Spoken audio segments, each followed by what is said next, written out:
Welcome back, everybody. So we are at the ROC, the National ROC, the Results Operations Centre here in Midrand, and just not sure what's going on at the moment because everything has come to a dead standstill, and I don't know if the system has crashed or what's going on, but it's been a good hour that we're seeing that nothing's been on that board. The website is not updating, so we're not sure what's going on. No word from the IEC. There hasn't been any media alerts or anything, but it's strange. Yeah. But also, as you can see, as the rail cam roves across the floor there, the IEC desks, manned sparsely, but also the parties.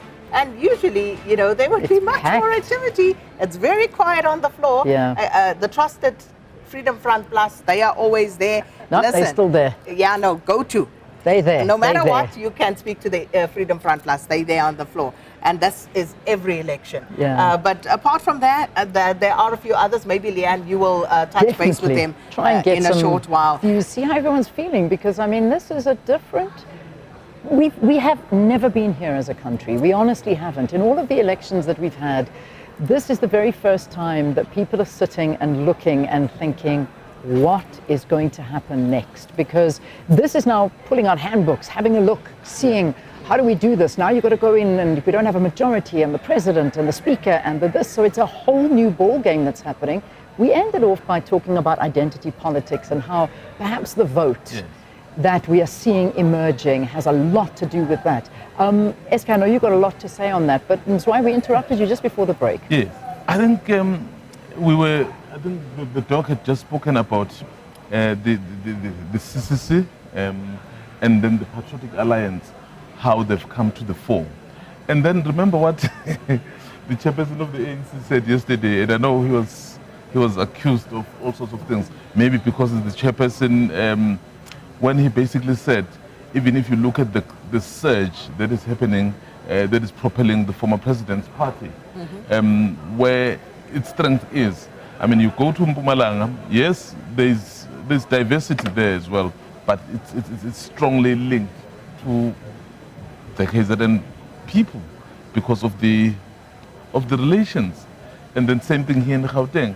So I think that issue, perhaps beyond this, yes, there's nothing wrong with people deciding to vote for who they are, but for me, I would really be wary when I see parties take a particular, is it ethnic, tribal, or race posture, because for me, that is not the South Africa that I think we desire.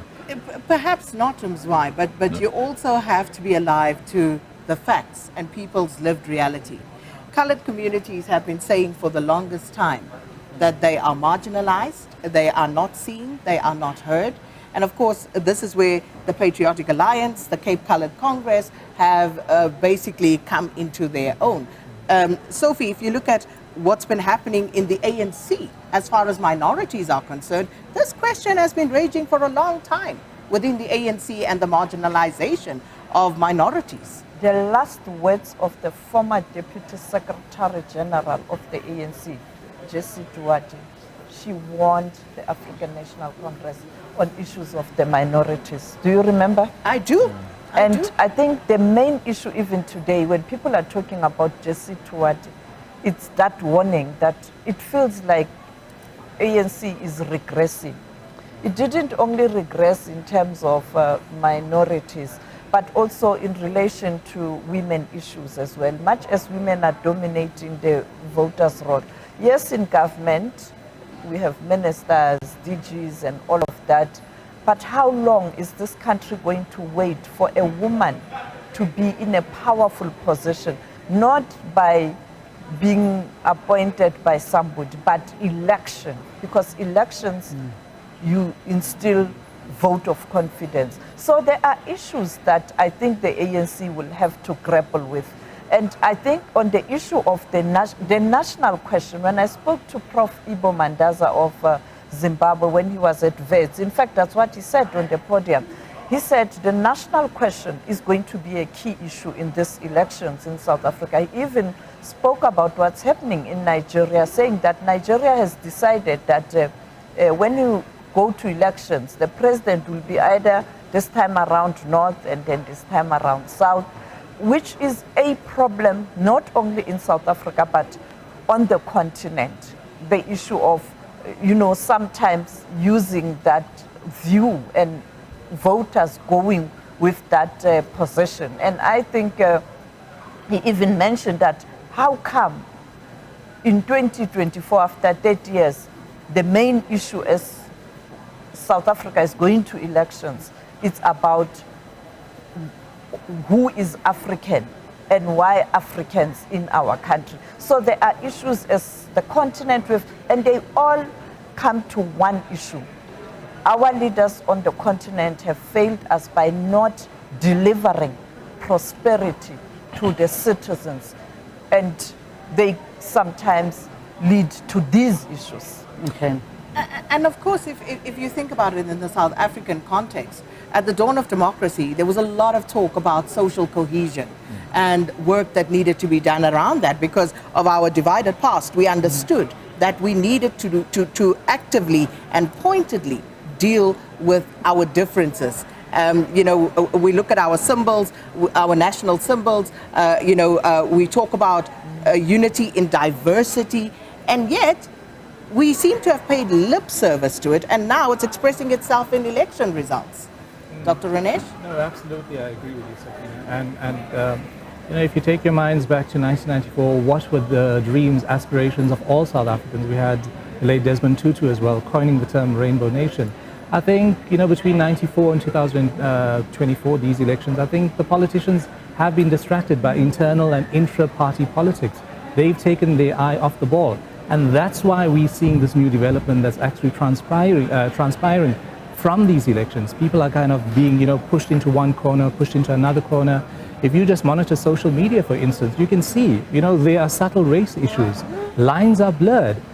You just make a simple statement and that's misconfused or misinterpreted to mean something racist. So I think as South Africans, that exercise needs to be revisited. We need to sit together and talk more. I think that's the thing, we've become too fragmented. You either white, you colored, you Indian, you black. It stops there. So I think that change actually has to start from the top. But I think the citizens, what they've done in these elections, they've kind of triggered that conversation now. And I think the politicians need to take the baton and maybe, do something extraordinary. It's been 30 years of democracy. What have we shown after 30 years? 1994, we've got most of these exceptional leaders. They are gone. Nelson Mandela, Desmond Tutu, a whole raft of others. I think that is the main challenge. Once we emerge from these elections on Sunday when they will be declared the official results, I think just go back to the drawing board and just see what we can do better, just to pull that, the entire South African population together. I don't want to see you white, you black, you colored, you Indian. I think that will be the main takeaway from these elections. Yeah, and it becomes even more difficult because there's no one who has just a mandate. So you are actually, voters have forced you to come together, and I guess that will help them to realize, to say, oh, by the way, this is how South Africans view us. This is what they want. Maybe these are the priorities. So let me ask you this. If we look at the campaigning of these political parties, because there have been shockers. There are a lot of shocks in this. The PA is one. The MK party, nobody saw this coming. We've seen a lot of parties lose their votes. The DA have gone up slightly from what we are seeing. The ANC have gone like this. What went wrong? What went wrong with the messaging? You spoke a little bit about that whole multi-party coalition. Did that steal votes away from some of the parties that were a part of it? Have the ANC not done the right messages? I think it's probably you, Doc, earlier when we spoke again. As much as it's about parties, it's about issues that affect us as ordinary South Africans. We went out there to vote. There are so many issues that we still need answers to. We felt some of those issues are not being addressed. That's probably the reason why the results are coming this way. My takeaway from this is that, you have a party like the MK party, which has done so well. And then if you look at the core voter base of that party, the majority would be ANC. Of course, they took from other parties as well. And there has been a discontent within the party by some, I would see that vote as part of protesting at what has been happening at the governing party, not addressing the issues, whether right or wrong, but I think that is an expression of what they are saying about this. But also, you look at how the DA has somehow reclaimed it. When the DA realized that it was going into troubles, they cobbled together the like-minded, multi-party charter. People said, oh, okay, they're just one party, let's go with the big one. That's what happened. And the Patriotic Alliance, we've spoken about it, but the story of this election is the ANC going below, is the MK, and the issue with the EFF. Remember, the EFF was hoping to go up, and then it doesn't seem that way. Huge it's a question. young party. Huge question to you. Do the ANC still want Ramaphosa as their president at these levels? That is the thing now.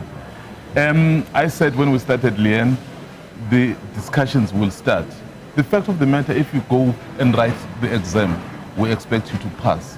If you don't pass, yes, you can be condoned, perhaps at 49, at 48.